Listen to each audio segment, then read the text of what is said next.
All right, so we're here with 92 on the GOAT. I'm Andy, and I'm with Burnett. Burnett. And we're with the GOAT, Joe Gatto. Hi, everybody. How you doing? I'm on the GOAT. I love it. And Joe is one of the greatest of all time, so we can just call him Joe. Yeah. But obviously, Joe, a huge fan and of everything you do, not only just in the Practical Jokers, but Misery Index, your stand-up, Two Cool Moms, the way you are with your dogs, all your charitable things you do with animals. It's awesome. We know your stand-up's happening at the Hershey Theatre in Hershey, Pennsylvania, 7 p.m. and 9:30 p.m. How excited are you? I'm very. We had to add a second show because the people want to come out. We got to give the people of Hershey what they want, and they clearly want more Joe Gatto, as I'll be known as on, I guess. I like that. Joe Gatto. He's good. Yeah. It's very. Well, isn't it very like? That's why he does what he That's does. why he got two shows at Hershey. Hershey. It's kind of slimy to be calling yourself the GOAT. I don't know if I should be doing that. It feels kind of weird. Kind of egotistical. But yeah, no, I'm really excited to come through to Hershey. I've always loved Pennsylvania when we've been touring before with the Jokers, and I've done a couple of different towns solo in Pennsylvania, but I'm really excited to get through Hershey.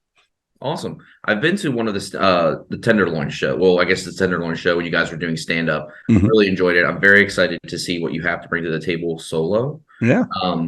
But speaking of on Impractical Jokers, as it kind of pushed you up to, I guess, maybe to influence you to do more stand-up, because you guys were a stand-up troupe before. We did improv comedy. We started in live performance. Okay. And then once the opportunity presented itself with Jokers to take the show on the road and do a live version of it, we had a lot of fun with that. It was like, oh, this could be a fun way to do it. And we toured together for like 7 years, which was unbelievable. I think we did 4 or 5 tours, I think, together. And that was always a great time to be able to get in front of the audience and, be live. There's nothing like being live. So when had to take care of some things in my life and make me reevaluate what I was doing and how to spend my time, I always knew that I wanted to get back in front of fans because I love to make people laugh. So I was like, what could I do here? And, talking with my management and everybody was like, well, you could try stand up. And I was like, okay, I'll try it. So I tried it. It took, and it's been a wonderful ride over the past year. I now have my hour, which I'm really proud of. And I'm very excited about, I deliver some laughter for people to forget about how tough life could be sometimes at a time we all need it. Laughter is the best medicine. What can we look forward to in your stand up? Well, I'll be there. So if you're a fan of me, and that's the good right there. I mean, come on.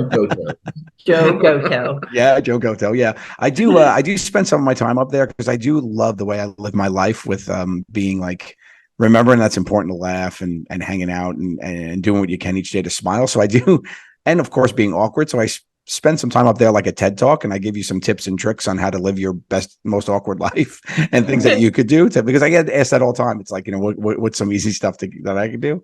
And like, I just spend the first 15 minutes just giving you some ideas. Like, for instance, like keeping your eyes open at the dentist. There's no rule, right? There's no rule there. So the doctor goes and do his work and you just sit there like, that works out great. It gets really weird real quick, but things like that, which are kind of fun and just some stuff that I've been doing my whole life, just to make it awkward. Cause I live the most awkward life I can. I've been making it weird since 1976. That's great. I'm right with you there. Yeah, there you go. Great.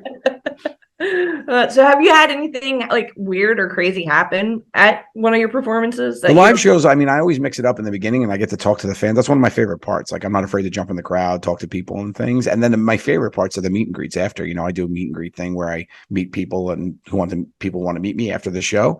And I get some of the, I still get some of the greatest, interactions and stories. It's honestly as much fun for me as the show. It's just great to hear from people. And I meet, a big thing for me was when I was growing up, I'd always watch comedy with my father, the Carol Burnett show being one of the major influences in my life, actually. And I'm turning 90 this year. Yeah.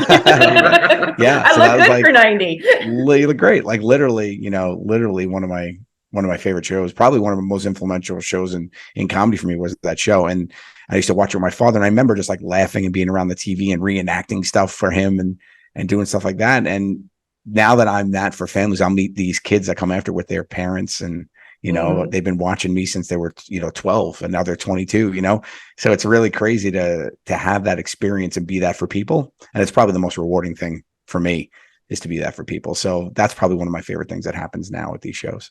That's awesome.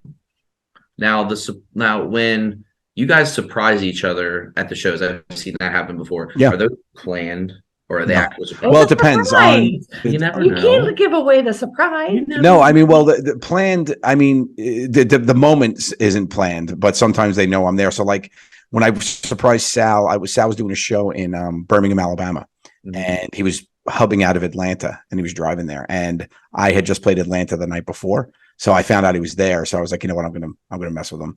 And I went and I knocked on his hotel room door in Atlanta.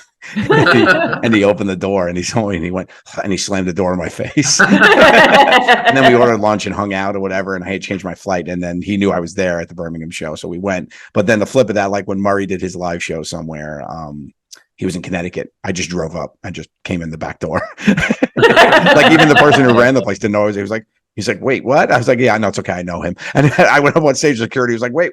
And then he realized it was me. And he was like, what? Oh, and then I went up on stage. Like, that's kind of fun. Yeah, we like to pop in and stuff. I know, we look at each other's schedules and try to figure out if we could do it. So I'm trying to see if I could pop in at one of the guys' live ones. They're looking at mine to see. I had lunch yesterday with Q and we were looking at schedules to see if we could make it happen. So. That's awesome. That's awesome. Yeah, because we're friends in real life. Like people would think, like, do you still talk to the guys? Yes, of course I do. We're just not friends from work anymore. We're friends in real life. We've downgraded just to seeing each other, not every day of our life. You're right. Which probably doesn't drive you as nuts, right? No, not as nuts. Anything else there? Well, no, because he mentioned about Carol Burnett, so I'm kind of like, No, huge Burnett fan. That's funny that you pick that Burnett is who you identify as. That's great. And I was the same way. I loved her comedy show. Of course, you had the greats with her. With Vicki Lawrence, with Tim Conway, Harvey. I mean, come on, and that Conway and Harvey. It's kind of like. It's kind of like you guys too, you made this ensemble of just greatness and it just works. And I will say the one thing I learned from them too was that you cannot help but have fun by watching people have fun. And I took that to heart every time I did everything with those guys. Like it was like, if we were having fun, it didn't matter if you're funny as much as long as you're having fun. So if you're having fun with your friends, people are just connecting with you in that way. Like they're getting a peek into a friendship. And I always said that about the show. The show was more about friendship on display than a quote unquote prank show. It didn't matter what we were doing. I mean, you saw the evolution of that. Like we started spending more time just showing you our conversations. One of the favorite clips I've ever had is when me and Sal are in the back and I'm just eating cannolis.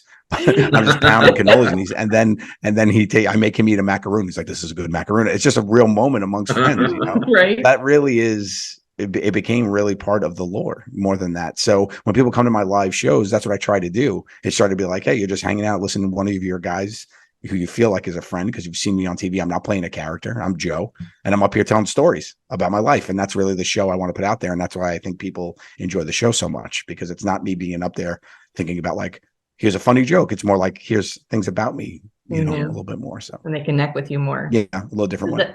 Does that mean you're going to bring cannolis for everybody? Sure. At the meet and greet, I started putting it at the meet and greet. I actually leave a candy bowl at the end, and I start giving out candy at the end. Like, I want my people to have a good time back here. Everybody loves candy, so I leave candy. Well, at least you get some candy too, right? That's because you're a cool mom, right? I am a cool mom. That's right. And now this one, you're going to have full of Hershey bars. So that's it. It's going to be great. I'm going to have a whole thing. I'm making them. I'm going to go right to the factory and just fill a purse. I was just say, don't miss the chocolate factory. You definitely have to check it out. No, it's. I'm getting there early to do that. Where's Joe? He's late. Oh, he's still in the chocolate factory. It's 7:45. Where's Joe? Just come out all covered in chocolate. Oh, chocolate. Guys, sorry guys. Traffic. Well, Joe, thank you so much for talking with us here today. Your stand-up show at Hershey Theater, 7 p.m. and 9:30 p.m. Yes. Can't wait. Cannot wait. Be awesome. It's going to be great. You'll be excited because my friend Steve Byrne's going to be with me. Awesome. Cool mom. Yeah, he'll be at Hershey with us. So yeah. Awesome. Yeah. All right. Looking forward to it. Well, thank you so much for talking with us today. You got it. We'll see you April 15th. I appreciate you. Thanks. Thanks.